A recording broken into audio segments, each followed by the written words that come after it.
nuti jenne waaqnaa jedhu nuti jenne waaqnaa jedhu nuti jenne waaqnaa jedhu ayyee yaa waaq Oromoon bo'aa jira dhiigni isaa lolaa jira cabaa jira caba Oromoo kanaati fayyisi haati Oromoo bo'aa jirti ati garaashii fayyisi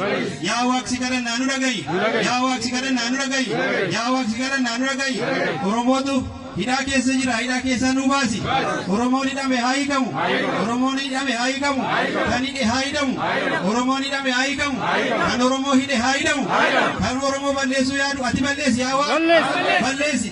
nuti jenne waaqnaa jedhu nuti jenne waaqnaa jedhu nuti jenne waaqnaa jedhu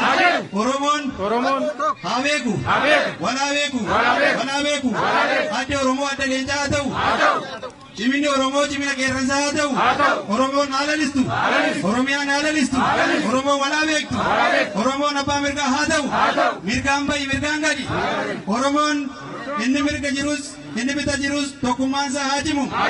cimu goonni Oromoo gootummaansaa haa cimu Oromoon qiyaafattee dhabiin diinni Oromoon argatiin meeshaan Oromoon qabatu kan ittiin diina isaa cabsu haa ta'u irreen Oromoo kan ittiin wal cabsu miti kan diina isaa ittiin cabsu haa ta'u Oromoon walaa beeku haa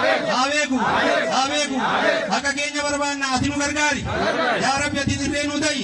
ati beekumsa nu ta'i ati gargaartuu nu ta'i nuti si malee firan qabnu sitti mannaa sitti iyyannaa nu dhagayi si waammannaa nu dhagayi dhugaa keenya dabe dhugaa keenya nu deebisi dhugaa keenya falmannaa nu gargaari nu gargaari tokkummaan Oromoo haa cimu Oromoon walaa beeku walaa tumsu waliin haa jiraatu biyya isaarratti abbaa biyyaa haa ta'u malkaansaa kan Oromooti malkaan Oromoo kan Oromooti dacheen Oromoo kan Oromooti daangaan Oromoo hin sarbamu nuti jenne rabbaa jedhu haa jedhu qeerroon haa bulu qeerroon irreen kee haa jabaatu irreen kee diinaa cabsu otoo qeerroon jiru Oromoon hin sarbamu waadaadha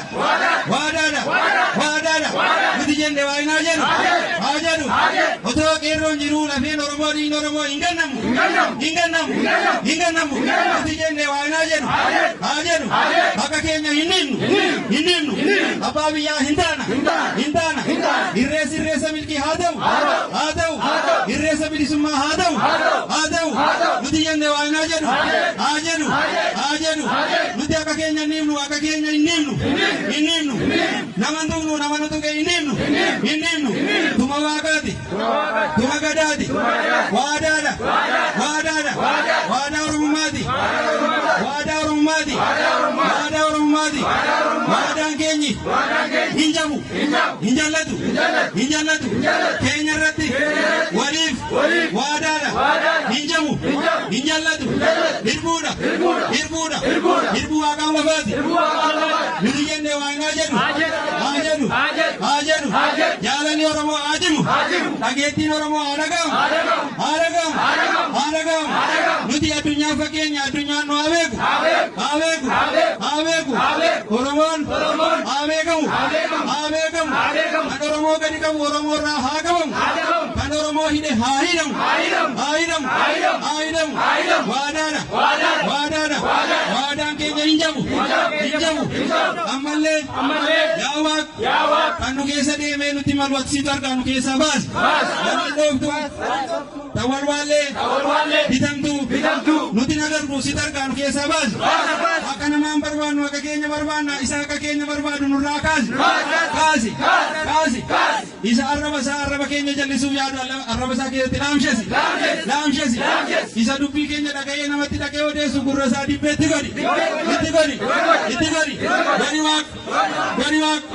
nuti jenne waaqnaa jedhu haa jedhu anuma kanan beekaa kan itti asiran bitaa guutu abbootii siqqeeti kennaa haadhotii siqqeeti kennaa maarree isaanillee jedhan illee jenna rabbiin waa jedhu Oromoo walii haa galchu Oromoo tokko haa galchu hayyuu keenya walii haa galchu beekaa keenya walii haa galchu beekaa keenya walii haa galchu beekaa keenya nu fixaa beekaa keenya nu haa deebisu beekaa keenya nu fixa kabarate nu fixa kabarate afaan nu haa deebisu akka bishaanii nu haa godhu yaa rabbi waliin nu urgeessi waliin nu urgeessi afaan tokko nu godhu gubbaa nagaa godhu gala nagaa godhu yaa rabbi